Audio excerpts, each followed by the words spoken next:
I grew up Lutheran. I was confirmed, baptized Lutheran, and that was most of my childhood, and for most of elementary and middle school and high school. And I think what happened was I just kind of drifted away from it. I didn't really feel like I had a community there. Throughout college, I think it just became a bigger and bigger pit.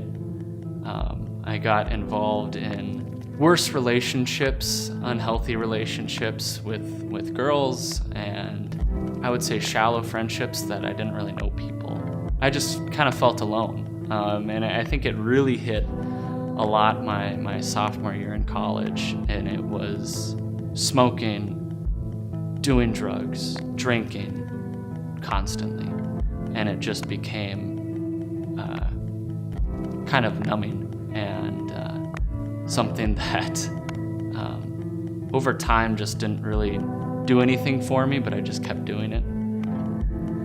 And then I think I just kind of hit a wall. I was just, nothing really made me happy. I didn't really have a lot going on. I just felt kind of alone, and that was kind of my life. I think it was over that course of time when I just felt really numb, and I would constantly look for a place to go to. When I get stressed and when I get upset, sometimes I'll just drive somewhere and I don't know where I'm going, but I just want to drive somewhere. And I've always been drawn towards the water. And back home, I have this spot that I go to.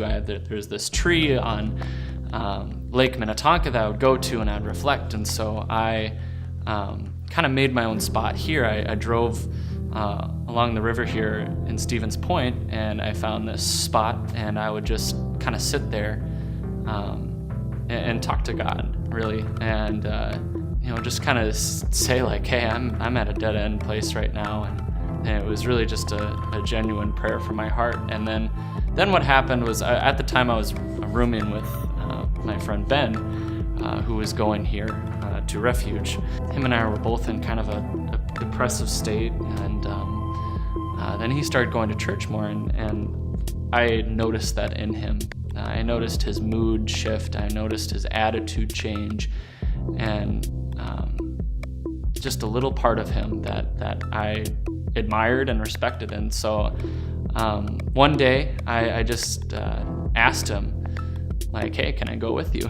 And I think that was one of the best decisions I could have made. And I went with him and another friend, Sylvia, and it was honestly the most genuine welcome that I think I could have gotten. So genuine. And it's what made me want to stay. I mean, really, that you guys seemed like you honestly cared, honestly wanted to reach out and know me was awesome. And it was the reason why I went to Bible study. It was the reason why I grew there. There's such a genuine atmosphere, and that's what I love about Refuge specifically. So the love of my life, Elise, I met her the second time I came to Refuge. I owe so much of my personal growth to her.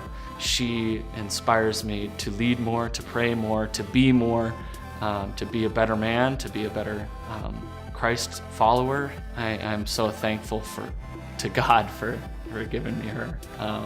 I will always recommend to anyone, and will be happy to listen to anyone and help someone grow.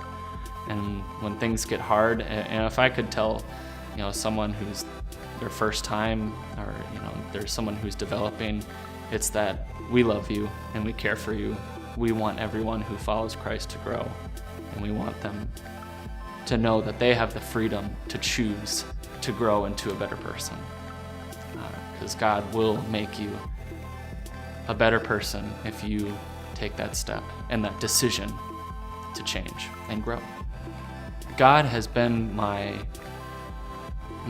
savior and my rock, and in terms of He is always going to listen. And whenever you genuinely give your heart to God,